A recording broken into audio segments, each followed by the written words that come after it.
Howdy, welcome back. I'm the Amateur Logician from amateurlogician.com. Together we're going to work on some logic exercises with one of my favorite textbooks, namely Socratic Logic by the great Dr. Peter Kreeft. Let me turn the lights back on. We're going to, so to speak, move from a state of darkness to a state of hopefully clear, illuminated, and logical thinking.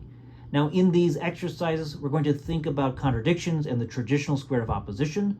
Logic helps us not only to prove things, but to disprove things. For example, what must be true if a certain proposition or statement is false?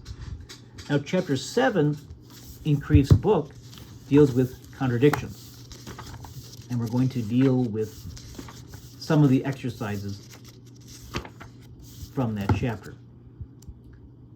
So chapter 7, contradiction. Section 1, what is contradiction? Section 2, the square of opposition.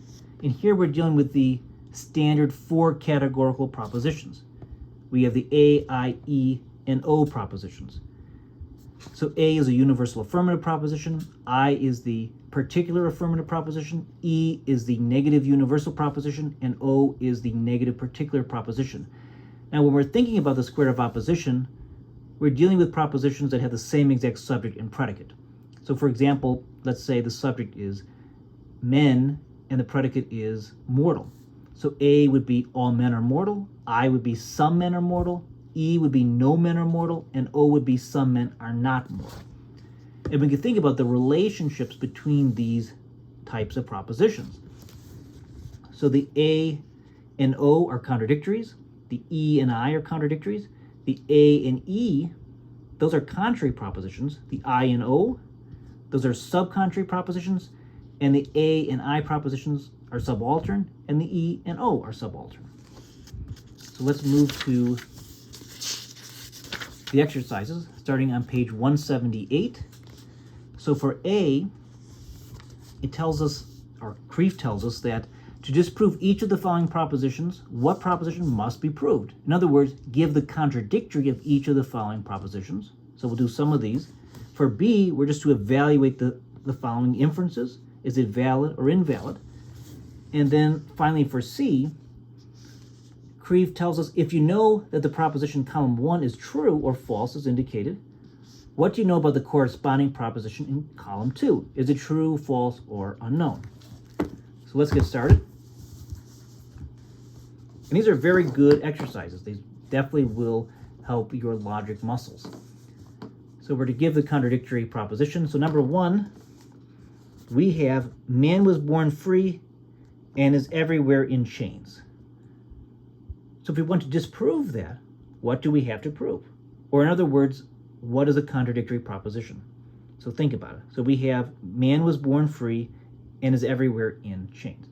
Well, in this case, we can just simply flat out deny it. That would be the contradictory. So we can say that man is a subject, and here we have the predicate, one who was born free and is everywhere in chains. We'll just deny it. So we'll say man is not one who was born free and is everywhere in chains. So we just have this absolute denial as contradiction. But we can also apply, and Peter Kreeft doesn't do this here, but we could use De Morgan's law. Now, De Morgan's law was actually known before De Morgan. It was definitely known in the Middle Ages, for example. But let's say we have the conjunction P and Q, and we just deny. We deny it is the case that both P and Q. Well, that's just the same thing as saying, or is logically equivalent to, the disjunction of not P or not Q. So another thing we can do then is just to say, well, the contradictory of man was born free and is everywhere in chains is to say that man is not one who was born free or not one who is everywhere in chains. So we just made use of De Morgan's law there. That's one way to tackle that problem. How about number 2? There is nothing new under the sun. There is nothing new under the sun. Well, here we can get some things under the sun are new. So the contradiction, the way I think of it, as we're just moving from nothing to something. Okay, that's where the contradiction is happening. Now, we kind of played a little bit with this proposition because technically we did move around the structure of the sentence a little bit, but it does work, because we're just saying that some things under the sun are new, where this is saying it is not the case. So we definitely contradicted that statement. How about number 5? So here we have, all evil is not rooted in the love of money. What will be the contradictory of that? I think what's confusing is this all. And then you have this not. But we can think of it this way: all is not is the same thing as is the same thing as saying some is not. And so if we know that this is really an O type of proposition, we can then figure out the contradictory. So it would be, all evil is rooted in the love of money. So we really went from this O proposition, we'll say that's false, and then we'll then have to thereby say this A proposition is true. So we went from the O to the A. So note that all is not is the same thing as saying some is not. So our original proposition, in fact, is an O proposition, and the contradictory of an O proposition is an A proposition. Make sense? I hope so. Okay. So let's move on to our next set, part B. So we're just to evaluate the following inferences. We just want to know, is it valid or is it invalid? And as you can see, I definitely do these videos in very amateurish ways, but anyways, I hope they're still useful to you, and I hope you enjoy them. I think logic really is something to study and to learn and to practice. And there's some really good books out there, including Dr. Peter Kreeft's. Okay, so number 1, since it's true that some books are not, did I say books? Okay, banks. Good job, George. Okay, since it's true that some banks are not safe, it must be true that some banks are. Once again, since it's true that some banks are not safe, it must be true that some banks are. Well, that's invalid. Okay, it's invalid. Think about it. We have an O proposition. Some banks are not safe. What does it imply about an I proposition? Some banks are safe. Well, in fact, if we think about the square root of opposition, both an I and an O proposition can be true simultaneously. So given that O is true, we don't know if the I proposition is true or false. So it is invalid. Okay, you see that? Okay, so let's move on to let's go to number 3. This one I actually don't like in some ways, because there's a certain sentence I want to say this whole sentence is incoherent, but I wish there were certain quotations when Kreeft used the word true. Okay, but if you evaluate it, it does make sense. But anyways, let's just get into it. It must be true that not all truths are true, because it's false that every truth is true.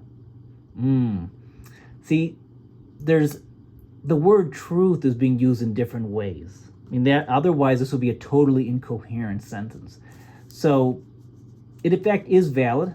Maybe I should have paused there and gave some suspense, but anyways, so if we think about not all truths are true, so I'm putting truth in quotation. So not all truths are true. Well, that's the same thing as saying, because you have that not all, that some truths are not true. But that would be equivalent to saying it's false that all truths are true, right? So if we follow that line of reasoning, then you could see that this in fact is valid. So some of these are definitely tricky. You have to kind of break this down and do it slowly, because if you go too quick, you might make some mistakes, or you may just, like I did. When I originally saw number 3, I thought the sentence was incoherent.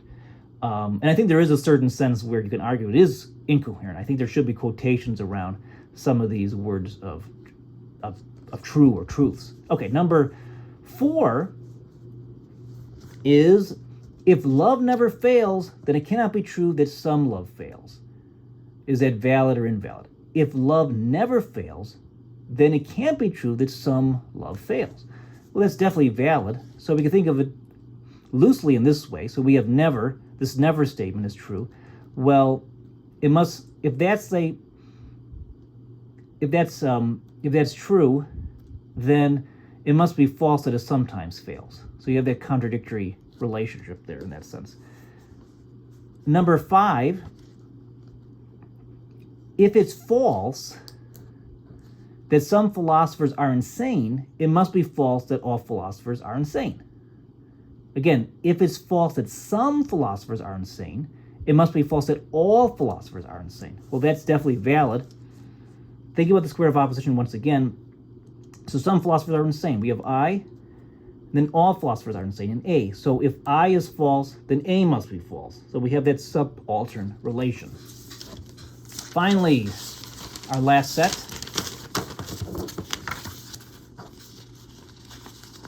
We're just to figure out the corresponding proposition. So this should be pretty straightforward. And I hope you can read my writing to some extent. But anyways, okay. Number 1, all snarks are budgems. Whatever that means. What are snarks? What are budgems? Whatever.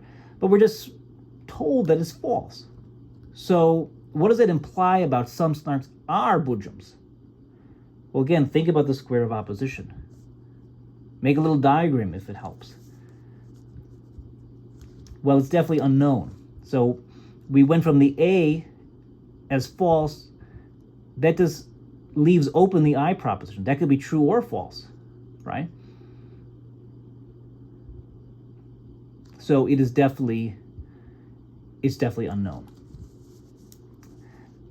with that subaltern relation. Number 2, some snarks are budgems. We're given that's false. What does it imply about some snarks are? That all snarks are budgems. So we went from some snarks are budgems. We have this I to this A proposition. So think about the square of opposition. Well, it's going to be false. So if the I is false, then the A must be false in this subaltern relation. So we know, given this proposition is false, this proposition must be false.